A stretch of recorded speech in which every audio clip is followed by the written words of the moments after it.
You must need this girl in your life. That's all I'm gonna say. The story kicks off with our boy, a high schooler, quietly observing a girl named Kuroi-san who happens to sit right next to him.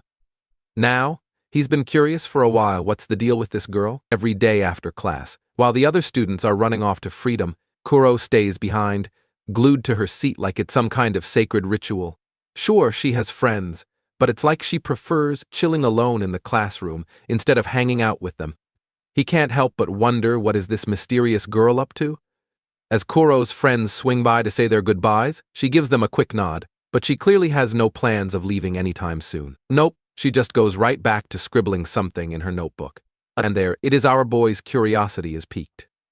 What could be so important that she's practically living in the classroom? So, being the curious or nosy guy he is, he inches closer to her desk.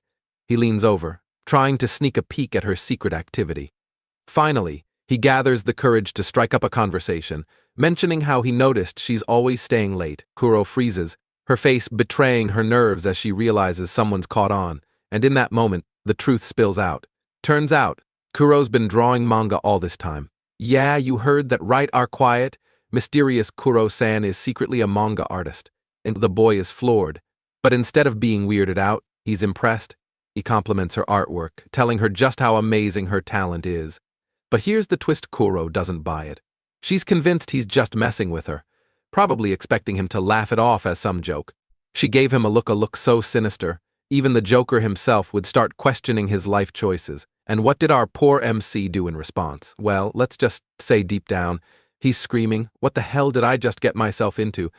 The next day, our MC's mind is filled with thoughts of Kuro-san. After all, it's not every day you find out that the quiet girl in class is secretly a mangaka.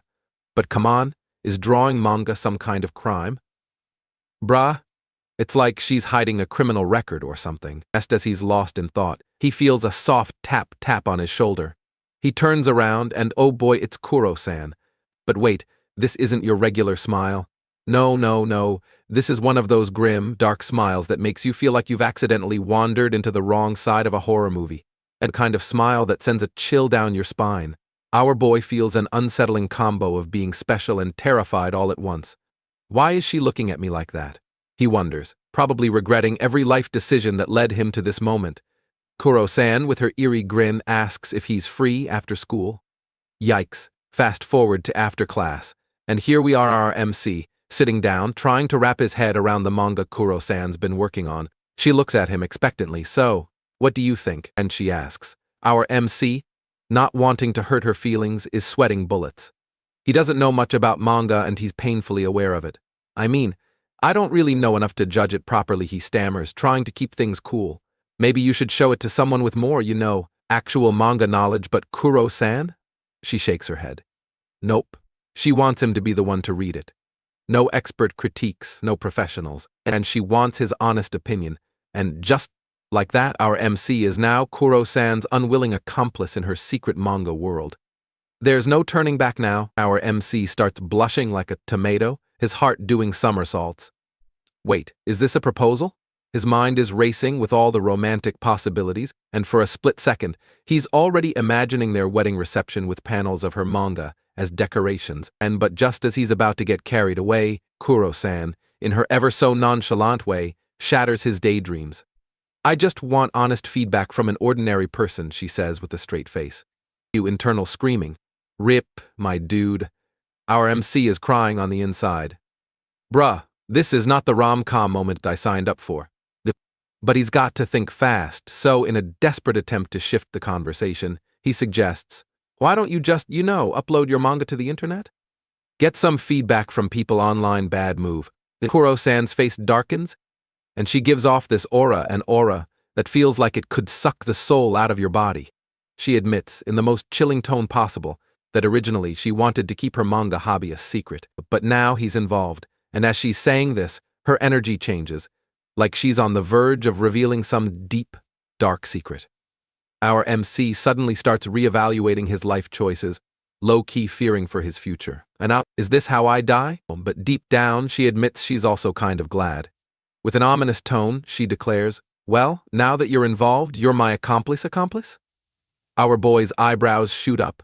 "Wait, I didn't sign up for any of this, and besides. And he adds with a smirk, if you were so determined to keep this whole thing under wraps, why didn't you just wait until I went home to start drawing?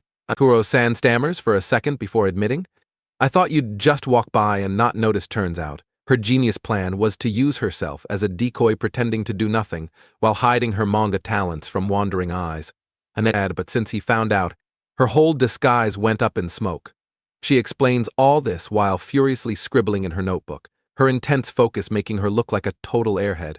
And honestly, he can't help but be impressed. As she draws, he's silently in awe of her passion, watching as she brings her characters to life with each stroke of her pen. Without thinking, he blurts out, you look really cool when you're drawing. And just like that, Kuroi freezes. Her hand trembles, and she turns beet red, completely flustered and confused. She tries to respond but can't seem to form a proper sentence, and the poor girl's stuck in an awkward daze. He can't help but laugh. You're great at drawing facial expressions, but terrible at making them in real life. And she gives him a death glare, but deep down, they both know she's still flattered by the compliment. It's not that hard. Just try it now, show me an expression. And at this point, Kuroi-san has no choice but to give it a shot. She attempts a smile, but what he gets in return well, something else entirely. Her smile looks more like a creepy grin you'd see on a villain in a low-budget horror movie, with an awkward mix of forced emotion that leaves him utterly confused. He squints at her, trying to figure out what exactly he's looking at, but he just can't. Kuroi slumps down, feeling defeated. This is hopeless. I should just stick to drawing. She's clearly bummed out, and our boy realizes he might have pushed her a little too far. Feeling guilty, he quickly apologizes. Hey, I didn't mean to make you feel bad. Let me make it up to you. How about I buy you a drink? Without missing a beat, Kuroi-san mutters, strawberry milk, strawberry milk. He nods and dashes off to get her the drink, returning with her beloved beverage. Scene cut, we're back to him giving feedback on her manga. He dives deep into his thoughts, telling her how the setting with the gods and enchanted objects is really intriguing. He's particularly drawn to the scene with the knife cutter god she's working on. He leans in and tells her, this would be even more intense if it had a bit of motion. Like if the god's power was radiating off the page. Kuroi listens intently, and for the first time, she's not just staring at her drawing, she's absorbing his critique. His enthusiasm for her story makes her eyes light up. That's actually a great idea, she exclaims, her hands suddenly shooting out to grab his. She holds them tightly, her face glowing with excitement. Our boy freezes. Is this happening? Is she holding my hands? His face turns beet red as he becomes painfully aware of the sudden, awkward intimacy. You're holding my hands, he stammers. Kuroi looks down and gasps, immediately pulling her hands back as she realizes what she's done. She quickly apologizes, face flushed with embarrassment. I didn't mean to do that, she blurts out, clearly flustered. But in that moment, he realizes she actually can make normal expressions when the situation calls for it. Who knew all it took was some hand holding and panic? Despite the chaos, he's glad he could help her, and he finish up her artwork, and their strange little interaction comes to an end. Cut to the next scene, our boy's sitting with his friend, who's giving him a suspicious look. Why are you glued to your phone so much lately? His friend asks. He sheepishly replies, just reading manga. His friend raises an eyebrow, noticing something's up. Manga? Since when did you start reading manga? Our boy grins. Yeah, I've recently picked up a new hobby. But deep down, he knows it's more than just manga, it's Kuroi-san. And as his friend points out how much he's been hanging out with her lately, he can't help but feel like he's gotten himself into something much more interesting than he ever expected. And after school, our boy finds himself wondering why he even pushed the idea onto himself in the first place. His friend, noticing his flustered state, smirks and can't help but tease him. Dude, you're totally red. What, you into her or something? His face heats up even more, and before he can reply, his friend glances over and sees Kuroi-san enter the classroom. Without missing a beat, his friend gives him a knowing wink and exits, saying, I'll leave you two lovebirds alone. Have fun, best wingman ever, or maybe just the most annoying. Now, alone, the two sit in silence. It's that awkward silence, the kind that makes your palms sweat and your mind race. He's feeling flustered, thanks to his friend's earlier remarks. Every second feels like an eternity as the weight of the situation presses down on him.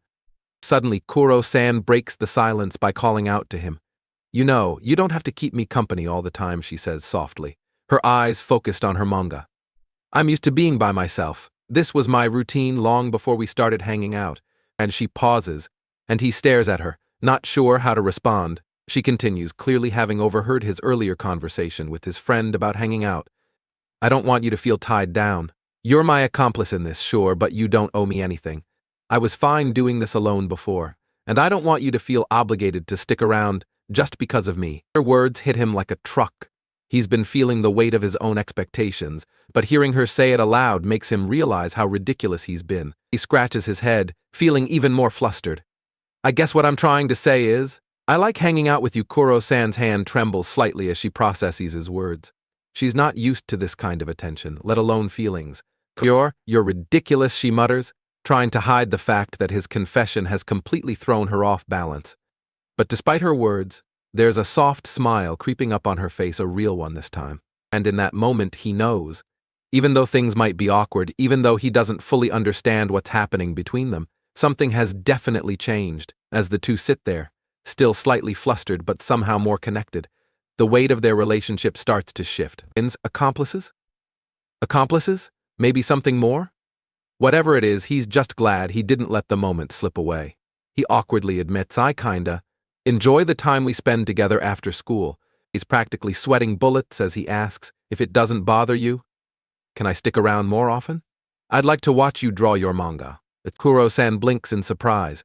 She's not used to being so closely observed, and she admits, well, it's hard to focus when someone's watching me all the time, but if you're willing to talk about my manga with me, then I wouldn't mind, as she starts playing with her fingers, trying to put on a smile, but it's that same awkward, almost grim-looking smile. Still, her words are soft and genuine, as she says, I'd be happy if you stayed. And just like that, she's basically saying, yes, you can stay with me. This makes him way too excited.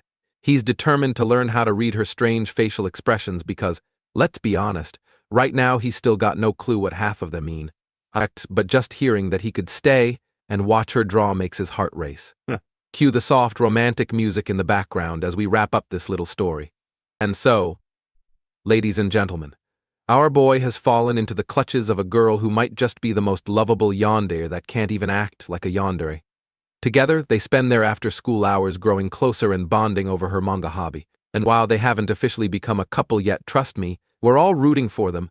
I'm already imagining a future where they get married, have 5 kids, and live a long, blissful life together. Please, manga gods, make it happen. And with that, the curtain closes on this chapter of our not quite a love story for now.